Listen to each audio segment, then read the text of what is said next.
Voltando do intervalo, meu boa noite, meu agradecimento aqui pela sua participação, Lourival Santana, nosso analista internacional. Temos o assunto que nós estamos seguindo desde a segunda-feira, dada a relevância para a política internacional da cúpula da OTAN, que chegou ao fim hoje. Ela chegou ao fim fazendo promessas para a Ucrânia, mas ela chegou ao fim dando um sinal muito relevante para todos nós que acompanhamos a situação lá fora. A guerra vai durar bastante tempo. Confira. Volodymyr Zelensky vai voltar para Kiev com a promessa dos Estados Unidos e seus aliados de que o futuro da Ucrânia é na OTAN. A declaração apaziguou as frustrações do líder ucraniano sobre a falta de um cronograma para o convite formal ao país. Em um pronunciamento no final da quarta-feira, Zelensky disse que a Ucrânia estabeleceu uma fundação de segurança pela primeira vez desde que se tornou um país independente. Em discurso no final da cúpula, na Lituânia, o presidente americano Joe Biden disse que Putin errou ao apostar na invasão da Ucrânia e que a OTAN permaneceu unida, mesmo com as tentativas do líder russo em dividir a aliança militar. Biden, representando os líderes das 7 maiores economias mundiais do G7, anunciou uma estrutura internacional de segurança de longo prazo para a Ucrânia para aumentar as defesas contra a Rússia e impedir Moscou de futuras agressões. This starts a process by which each of our nations and any other nation who wishes to participate will negotiate long-term bilateral security commitments with and to Ukraine. We're going to help Ukraine build a strong, capable defense across land, air, and sea, and from which will be a force of stability in the region and deter against any and all threats. Às vezes a gente fica tentado, né, Lourival? A gente acompanha muito política internacional, você e eu temos uma longa dedicação profissional a questões que envolvem o sistema internacional, geopolítica e Guerra Fria. A gente cai na tentação de comparar a situação atual com o que a gente já viveu, que foi uma Guerra Fria que vai de 49 até 89, 90. As palavras do Biden fazem a gente cair um pouco nisso, não sei se nós estaríamos exagerando, porque a expressão-chave dele é long term. Qual é a sua avaliação? Uma geração, né? Uma geração não necessariamente com esses mesmos atores, né? O Putin acaba de completar 70 anos, mas sem dúvida essa posição em que a Rússia se colocou, eu comparo com a Alemanha na Primeira e Segunda Guerras Mundiais, né? Embora a escala seja diferente das coisas.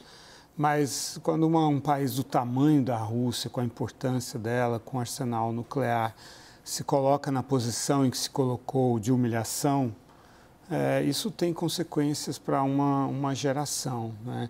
E os incentivos são todos agora para uma acomodação dos dois lados, né? E um conflito que não termina, mas também é uma guerra de atrito constante, né? Porque com o fim do conflito levará a Ucrânia a ganhar o escudo da OTAN. E aí elimina, neutraliza, inviabiliza, melhor, as pretensões expansionistas da Rússia, né? Não só no que diz respeito à Ucrânia, mas também à Geórgia, né? Então, acho que tudo converge para um conflito continuado. A incógnita é a eleição americana, né, William? Sim, é possível a volta do Trump e uma reversão do que hoje parece ter sido uma capacidade até insuspeitada da nossa parte. Quando ele foi eleito, o Biden, na idade dele, embora ele seja considerado um dos recentes presidentes americanos com melhor formação e trânsito na área de política internacional, claro, a idade dele, aquela fragilidade que ele demonstrou na campanha eleitoral, levava a gente a duvidar da capacidade dele de estabelecer esse tipo de liderança que ele estabeleceu agora. Há uma série de modificações dentro da OTAN importantes que apontam nessa direção. Ela converge para o prazo longo e para um sistema de defesa e cooperação e isso é curioso, a OTAN vem lá do fim dos anos 40. É a primeira vez que a gente vê ela, em todo esse período, absolutamente clara no que é o papel dela, que é de conter a Rússia. foi criada para isso e catalisa um processo que já vinha acontecendo na Europa no sentido de se tornar menos dependente dos Estados Unidos, né? Então, ontem o Jens Stoltenberg disse 2% da OTAN, 2% de gasto com defesa do PIB não é um teto, passa a ser um piso. E acho que a maioria dos países europeus está imbuído disso, né, de que tem que cuidar da sua própria defesa, e essa ameaça à Ucrânia é uma ameaça à Europa, né, independentemente dos ciclos eleitorais nos Estados Unidos. Falou-se muito nessa reunião hoje da Suécia, com a qual o Brasil tem uma cooperação importantíssima do nosso ponto de vista, da nossa defesa, que são os caças Gripen. A Suécia insistindo que nada mudará. Exato. Na segunda-feira eu disse que a gente tinha procurado a Suécia, mas por causa do fuso horário e das férias lá.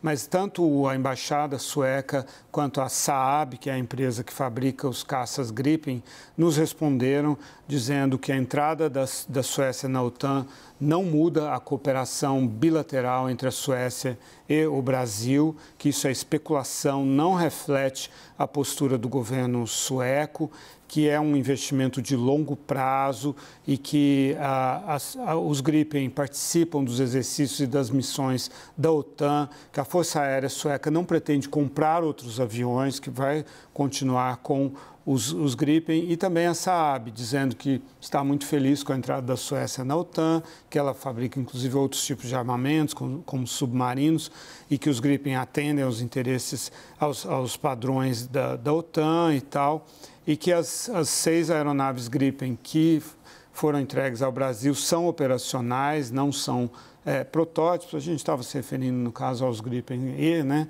Mas, enfim, está aqui... É que tem o Gripen New Generation que está agora sendo testado. E o Gripen E, Mas, enfim, está aqui o firme compromisso sueco.